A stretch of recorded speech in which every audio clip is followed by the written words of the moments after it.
Welcome to Jay Coolin Podcast. I'm Tony Bellamy, your host.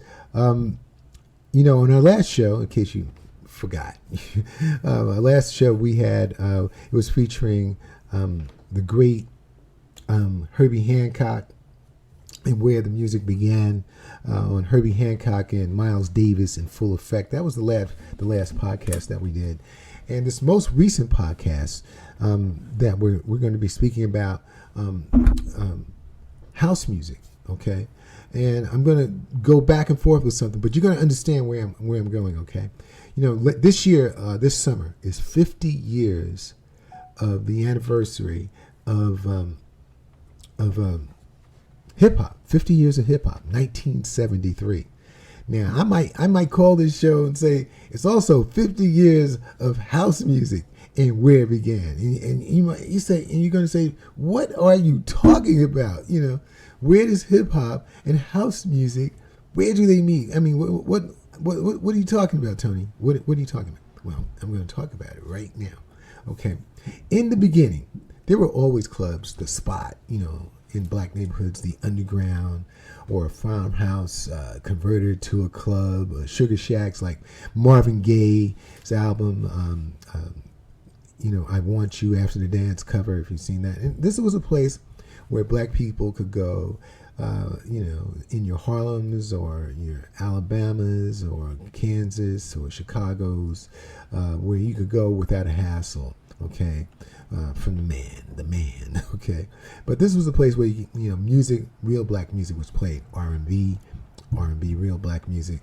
Dance music was played, and these were different towns having different things going on, okay? But I've been noticing lately the narrative of house music. And lately, the narrative of house music goes something like that. It begins, house music began in Chicago at the Warehouse, and Frankie Knuckles is the godfather of the music, of house music, and then it spread to Europe. And from there, house music spread on and now dominated by Europeans. That's it. My question when I was reading all these different things, and some of the Wikipedia said, if you got more information, please send it in, and I was like, yeah, I got more information. Where'd you get this erroneous stuff? Some said started by two black men. And I said, okay, you're getting close. You're getting close. And we were getting close. And I dug a little further with this, okay? Frankie Knuckles being the godfather of house music, who happened to be from the Bronx before he went to Chicago. So, but I digress. But let me go further. How did we get here with club or dance music, a.k.a. disco music, that began, various clubs from 68 to 73, some clubs in New York City, such as the Saint, or wherever they were. And during this time, from 73 to 77, there was a movement going on where they wanted, the music that was trending, and where all of America was dancing, okay? It was disco music, okay? And disco music was now starting to get this tremendous backlash, okay, that was going on. And the backlash that was going on was that it was bringing on race mixing, okay? And many, white men didn't like that, okay? So they were saying, they didn't want their women dancing with black men or other races coming into one club at the same time. So this was the real symbol of what was happening. And this disco sucks movement, which I can remember quite, wow, it was crazy. It was in Chicago, July 12th. I believe it was 1979 on Comiskey Park. Okay. And they were burning records. They were bringing out, not tractor trailers, but, various construction machines to just roll over the records, destroy anything that was disco connected. Okay. Now, being that white men were totally against this movement, alias almost like the woke movement that's going on today, then you can understand that this was a real thing that happened, okay? And if you can relate, this was music, okay? And if you can imagine, many clubs across the country closed. The disco movement was over for white people, and they now went their separate ways. If there were any clubs, they tried not to invite any black people in there. So we were back at our different little factories, downtown clubs, underground clubs, farmhouses that became sugar shacks that became clubs. We gathered at these places, like we always did, up until the disco movement. So I'm going to fast forward here. Along comes Larry Levan and a friend by the name of Frankie Nichols, a.k.a. Frankie Knuckles. Larry Levan being from Brooklyn, Frankie Nichols being from the Bronx. They're both from New York City. Larry Levan was a fragile kid, loved mathematics. As his mother said, he loved blues and jazz, gospel music. And he used to record music, as early as age 3, okay? So he was putting records together that, that he could dance to, He was also happened to be gay. And he dropped out of high school, started to become part of the Harlem scene of the Harlem ball culture. He was a dressmaker and a designer, along with his best friend, Frankie Knuckles, okay? And they became very much in love with the music of they listened to dance music. They both loved it. But they wanted something that would never stop, that just kept going. It didn't end. The record didn't end. It just kept playing. They wanted to hear it and dance to it, okay? And, during this time, he was, thinking about how could he do that, all right? And I thought about thought to myself, at the same time, there's 50 years of hip-hop going on. All right, 50 years of hip hop going on in the Bronx, and there's a guy by the name of Kool HERC, the creator of this music that will eventually become hip hop, and he was doing something that no DJ had ever done before. He believed in extending the music, okay, the beat of the music, catching the break of the music, and and he was also doing something that he's coming from Jamaica. This music that he would create would become big, okay? Herc was using 2 turntables and a mic, and using his Jamaican culture of toasting, and with a DJ MC by the name of Kool HERC. Now this is major. He's playing at house parties, and as I said before, Kool HERC is thinking about doing something that he never, he's saying like, man, how can I extend this music? He was interested in doing this. So Kirk searched for instrumental records. He's only got records, okay? And the breaks in the records where he could see that the dancers really extended, really enjoyed it. He said, wow, when I play these breaks and the instrumentals and mixing between 2 turntables, the guys would go crazy, the dancers, which were called the B-boys at the time, all right? And this concept had never been used before, okay? Kool HERC was doing something that never was done before. He was using 2 turntables and a mic, all right? Toasting, speaking over the music, and at the same time, he's extending the beats by mixing, going back and forth and finding the instrumental, okay, such as the famous tune called Apache. Okay, for those that know, this is going like 1971, 1972, when Kool HERC is doing this. All right, now this discovery, this concept of what Kool HERC had developed would become the standard for all DJs moving forward. Okay, be it in hip hop or club music or dance music, if you want to call it, in the Bronx, where Frankie Knuckles was from as well. And I said to myself one night, I said, wow, it's funny. Same time, Frankie Knuckles is in the Bronx. Larry Levan, I don't know if he's going up there, okay? But also, Kool HERC is developing this incredible music, these breaks and using 2 turntables and all these converging concepts that was going on, all right? So I found out that Larry Levan and Frankie Knuckles had both seen Kool Herc and Grandmaster Flash using two turntables and isolating the music with the breaks on such songs, as I said, as Apache, for instance.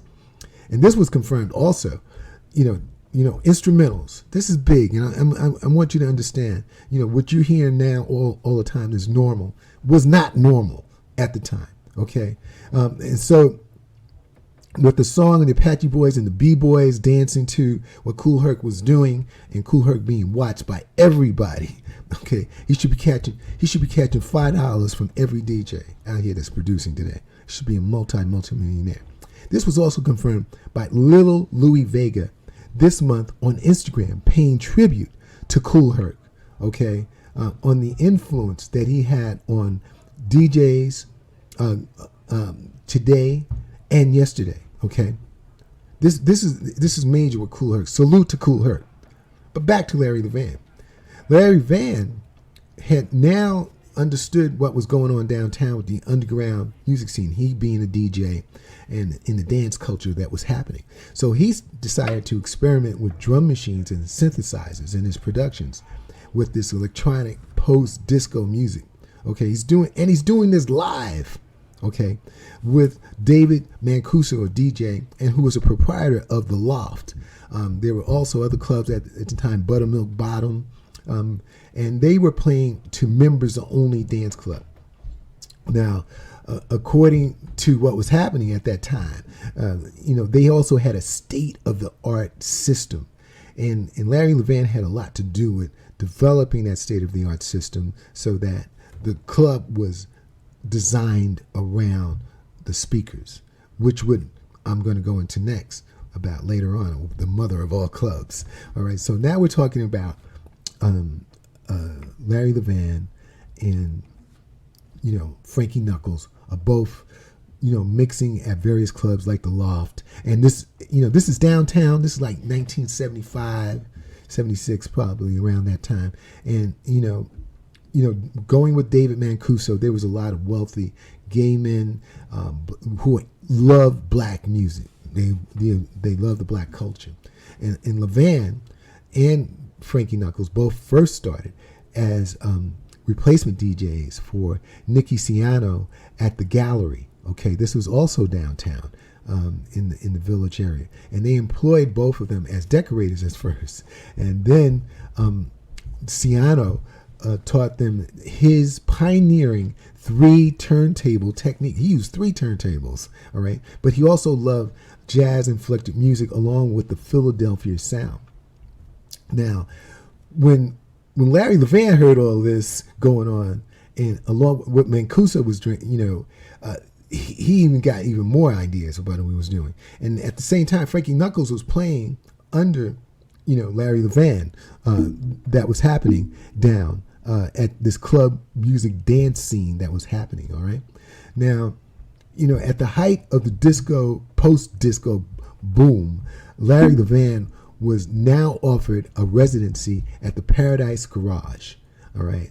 Paradise Garage, where the club was designed by Levan with the speakers that were, the club was designed behind the speakers, the system that Larry Levan wanted.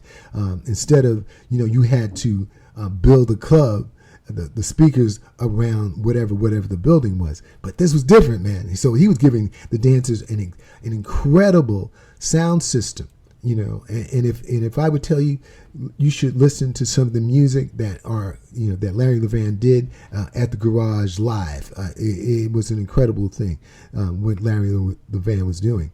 Now this is 1977, and although owner Michael Brody, who was the owner of the Paradise Garage and also the defunct Reed Street, developed these techniques there as well and taking them to the Garage. Okay, now Levan, everything is connected to the mothership. Before the mothership was there, Levan also played at Newark's Club Zanzibar. Now, what was different about Zanzibar, it was more of a black crowd where black people could come dance and hear incredible gospel tinged type of dance music, soulful music that was mixed with the resident DJ Tony Humphreys, who I knew as Tony Homefries, sometimes with all respect due.